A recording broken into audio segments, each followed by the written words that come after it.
How to fix Shopify domain error needs attention.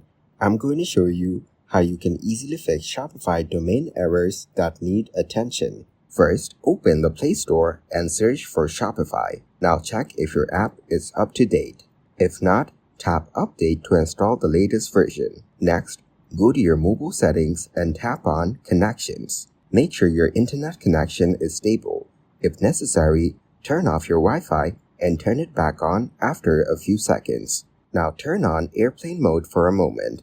Then turn it off and reconnect to your Wi-Fi. After that, go back to the settings and tap on Apps. Scroll down to find Shopify, then tap on it. Now tap on Storage.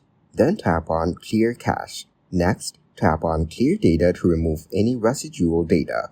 Go back to Settings and tap on Software Update. Ensure your device is updated to the latest version. If an update is available, tap Download and Install. Finally, restart your device and check if Shopify Analytics is now working properly.